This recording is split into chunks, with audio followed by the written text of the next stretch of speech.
ইরানে হামলা করলে ক্ষমতা হারাতে পারেন ট্রাম্প। প্রতিরক্ষা ক্ষেপণাস্ত্রে ঘাটতির মুখে ইসরায়েল, ওয়াল স্ট্রিট জার্নাল। যারা এনসিসি গঠনের বিপক্ষে তারা ফ্যাসিবাদী কাঠামোয় থেকে যেতে চায়, মন্তব্য করেছেন নাহিদ ইসলাম। তত্ত্বাবধায়কের অধীনে স্থানীয় নির্বাচন হলে একমত জামায়াত। এতক্ষণ শুনছিলেন সংবাদ শিরোনাম, এবারে বিস্তারিত। চলমান ইরান ইসরায়েল সংঘাতের মধ্যে মার্কিন প্রেসিডেন্ট ডোনাল্ড ট্রাম্প এমন এক সংকটময় মোড়ে দাঁড়িয়ে আছেন যেখানে তার সামনে দুটি পথ, একটি কূটনৈতিক সমঝোতার, অন্যটি ইচ্ছাকৃত যুদ্ধের। এমনই মন্তব্য করেছেন ইউরোপীয় পররাষ্ট্র বিষয়ক কাউন্সিলের জ্যেষ্ঠ বিশ্লেষক অ্যালি জেরেমায়ের। তিনি সিএনএনকে বলেন, এই ধরনের মুহূর্তে নেতাদের সবসময় একটি পছন্দ থাকে। অতীতেও ট্রাম্প ইরানের সঙ্গে যুদ্ধের দ্বার প্রান্তে থেকে ফিরে এসেছে, এখনও তিনি সেটি করতে পারেন।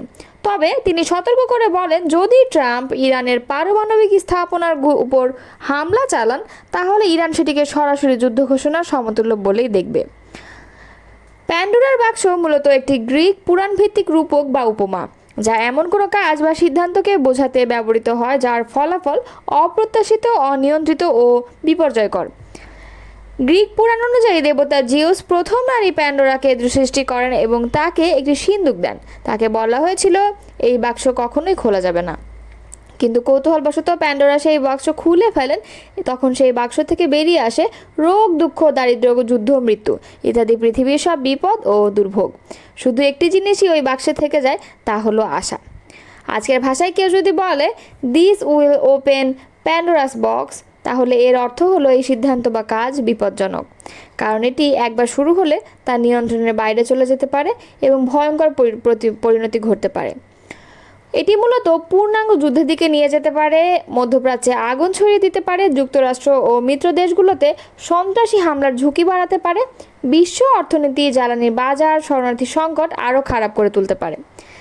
জেরেমায়ের ভাষায়, যদি এই প্যান্ডোরার বাক্স একবার খুলে যায় তাহলে পরিণতি কোথায় গিয়ে দাঁড়াবে তা কেউ জানে না। এই যুদ্ধ সম্ভাব্যভাবে ট্রাম্পের পুরো প্রেসিডেন্সিকে গ্রাস করে ফেলবে।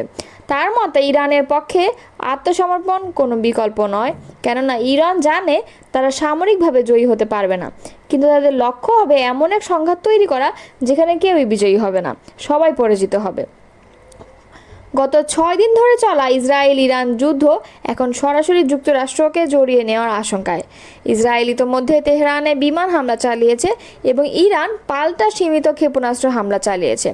ট্রাম্প সামাজিক মাধ্যমে ইরানের নিঃশর্ত আত্মসমর্পণ দাবি করে বিতর্ক তৈরি করেছে। সিদ্ধান্ত এখন ট্রাম্পের কাঁধে। এই মুহূর্তে বিশ্বের কূটনৈতিক, সামরিক এবং অর্থনৈতিক স্থিতিশীলতা অনেকাংশে নির্ভর করছে ডোনাল্ড ট্রাম্পের সিদ্ধান্তের ওপর। বিশ্লেষকদের মতে, যুদ্ধ যদি শুরু হয় তাহলে শুধু মধ্যপ্রাচ্য নয়, পুরো বৈশ্বিক ভূরাজনীতি, তেলের বাজার, অভিবাসন সংকট এবং আন্তর্জাতিক নিরাপত্তা ব্যবস্থার উপর তার বিরাট প্রভাব পড়বে। ইসরায়েল বর্তমানে প্রতিরক্ষা ক্ষেপণাস্ত্র আরও ইন্টারসেপ্টরের সংকট রয়েছে বলে জানিয়েছে মার্কিন দৈনিক ওয়াল স্ট্রিট জার্নাল। বুধবার প্রকাশিত এক প্রতিবেদনে সংবাদ মাধ্যমটি জানিয়েছে, ইরান থেকে নিক্ষিপ্ত দূরপাল্লার ব্যালিস্টিক ক্ষেপণাস্ত্র প্রতিহত করার সক্ষমতা এতে হুমকির মুখে পড়তে পারে। পত্রিকাটি যুক্তরাষ্ট্রের এক কর্মকর্তার বরাত দিয়ে জানায়, ওয়াশিংটন বেশ কয়েক মাস ধরেই ইসরায়েলের এই সক্ষমতা সংকট সম্পর্কে অবগত। যুক্তরাষ্ট্র ইসরায়েলের প্রতিরক্ষা ব্যবস্থাকে শক্তিশালী করতে হলে সমুদ্র ও আকাশপথে অতিরিক্ত প্রতিরক্ষা প্রণালী মোতায়েন করছে। তবে ইসরায়েলি সামরিক বাহিনী তাদের গোলাবারুদ সংক্রান্ত বিষয় নিয়ে কোনো মন্তব্য করতে রাজি হয়নি বলে প্রতিবেদনে জানানো হয়েছে। এদিকে গত রাতে ইসরায়েলের দিকে হাইপারসনিক ক্ষেপণাস্ত্র ফাত্তাহ-1 নিক্ষেপ করা হয়েছে বলে জানিয়েছে ইরানের ইসলামিক রেভলিউশনারি গার্ড কোর। এক বিবৃতিতে আইআরজিসি বলেছে, তাদের শক্তিশালী ফাত্তাহ ক্ষেপণাস্ত্রগুলো ইসরায়েলের ক্ষেপণাস্ত্র প্রতিরক্ষার ঢাল ভেঙে দেশটির আকাশের উপর সম্পূর্ণ নিয়ন্ত্রণ আনতে সক্ষম হয়েছে। সিএনএন জানিয়েছে, ইরানের আধা সরকারি মেহের সংবাদ সংস্থা দাবি করেছে ইরান ইসরায়েলের দিকে ফাত্তাহ ক্ষেপণাস্ত্র নিক্ষেপ করেছে, তবে এই দাবির সত্যতা যাচাই করা যায়নি। 2023 সালে ফাত্তাহ ক্ষেপণাস্ত্র উন্মোচন করে ইরান। ইরানের সর্বোচ্চ নেতা আয়াতুল্লাহ আলী খামেনি ক্ষেপণাস্ত্রটির নামকরণ করেন। আইআরজিসি এই ক্ষেপণাস্ত্রকে ইসরায়েল বিধ্বংসী বলে উল্লেখ করেছে। এটি উন্মোচনের সময় ইরানের রাজধানী তেহরানে একটি বিশাল ব্যানার টাঙানো হয়েছিল, যেখানে হিব্রু ভাষায় লেখা ছিল 400 সেকেন্ডে তেল আবিবে। অন্যদিকে গত কয়েক ঘন্টায় দেশটির বিমান বাহিনীর 50টিরও বেশি যুদ্ধবিমান ইরানের অভ্যন্তরে হামলা চালিয়েছে বলে দাবি করেছে ইসরায়েলি সামরিক বাহিনী। ইউরেনিয়াম সমৃদ্ধকরণের একটি গুরুত্বপূর্ণ অংশ সেন্ট্রিফিউজ উৎপাদন কেন্দ্র এবং দেশটির বেশ কয়েকটি অস্ত্র উৎপাদন কেন্দ্র লক্ষ্য করে এই হামলা চালানো হয়েছে। প্রসঙ্গত, গত 5 দিনে ইসরায়েলের বিমান বাহিনীর গোলাবর্ষণ এবং ক্ষেপণাস্ত্র ড্রোন হামলায় নিহত হয়েছেন অন্তত 585 জন। এছাড়াও এই ঘটনায় আহত হয়েছেন আরও 1326 জন। যদিও ইরান সংঘাতের ঘটনায় নিয়মিত মৃতের সংখ্যা প্রকাশ করেনি। গত সোমবার প্রকাশিত সর্বশেষ হালনাগাদে মৃতের সংখ্যা 224 জন এবং আহতের সংখ্যা 1277 জন বলে জানানো হয়েছে। জাতীয় নাগরিক পার্টির আহ্বায়ক নাহিদ ইসলাম বলেছেন, কয়েকটি রাজনৈতিক দল সাংবিধানিক কাউন্সিল গঠনের বিপক্ষে মতামত দিয়েছে। আমরা বলতে চাই, যারা এনসিসি গঠনের বিপক্ষে তারা মূলত ফ্যাসিবাদী কাঠামোয় থেকে যেতে চান। বুধবার রাজধানীর ফরেন সার্ভিস একাডেমিতে জাতীয় ঐক্যমত্য কমিশনের সঙ্গে রাজনৈতিক দলগুলোর দ্বিতীয় পর্যায়ের তৃতীয় বৈঠকের বিরতিতে তিনি কথা বলেন। অন্তর্বর্তী সরকারের উদ্দেশ্যে নাহিদ ইসলাম বলেন, আমরা জানতে চাই আপনারা কি আগের ফ্যাসিবাদী সরকারেই থেকে যেতে যাচ্ছেন? কয়েকটি রাজনৈতিক দল জাতীয় সাংবিধানিক কাউন্সিল গঠনের বিপক্ষে মতামত দিয়েছে।